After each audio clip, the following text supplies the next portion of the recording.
24 ঘন্টার উৎকণ্ঠার অবসান ঘটিয়ে অবশেষে নদী থেকে উদ্ধার হলো নিখোঁজ দুই শিশুর নিথর দেহ।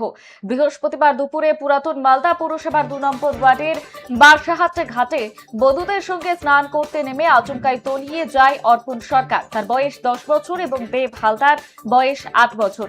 স্থানীয় বাসিন্দা, পুলিশ এবং সিভিল ডিফেন্সের কর্মীরা দীর্ঘক্ষণ তল্লাশি চালিয়ে বৃহস্পতিবার তাদের কোনো সন্ধান পাননি। অবশেষে শুক্রবার ভোররাতে দুর্ঘটনাস্থল থেকে প্রায় 2.5 কিলোমিটার দূরে শ্মশান ঘাট সংলগ্ন এলাকা থেকে এক নাবালকের ভাসমান দেহ উদ্ধার হয়। এর কিছুক্ষণের মধ্যেই উদ্ধার হয় অপরজনের দেহ। পুলিশ মৃতদেহ দুটি উদ্ধার করে ময়না তদন্তের জন্য মালদা মেডিকেল কলেজ এবং হাসপাতালে পাঠিয়েছে।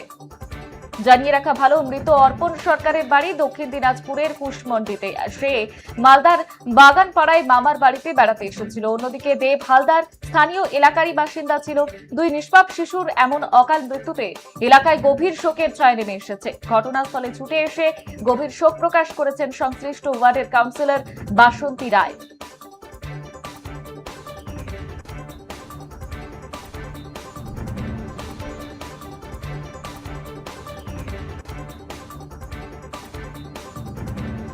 এই মুহূর্তে মালদার দিকে নজর রয়েছে আমাদের। মামার বাড়িতে বেড়াতে এসে মর্মান্তিক পরিণতি, যেমনটা গতকালই আপনাদের জানিয়েছিলাম যে দুই নাবালক তারা স্নান করতে নেমে তলিয়ে গিয়েছিল।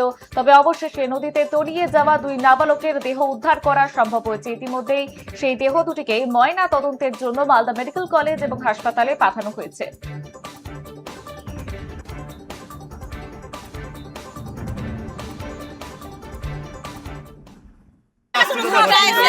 কালকে তো পুরো সন্ধ্যা 8টা-9টা পর্যন্ত তদন্ত করা হলো, কোনো খোঁজ পাওয়া যায়নি। ভোর 3:30টার সময় নিজে জলে ভেসে উঠেছে একজন, আর একজন এই 5টা নাগাদ একজনকে পাওয়া গেল। দুইজনকেই পাওয়া গেছে, দুজনকে সদর হসপিটাল নিয়ে যাওয়া হয়েছে। তাদেরকে এখন ঘটনাস্থল কিলোমিটার দূরে, মানে কতটা দূরে পাওয়া যাচ্ছে? কত কিলোমিটার পাওয়া গেছে? 1.5-2 কিলোমিটার দূরে পাওয়া গেছে। আচ্ছা, একজন একজন আর একজন আর একজন যেখানে জলে ডুবেছিল সেখানেই পাওয়া গেল তাকে।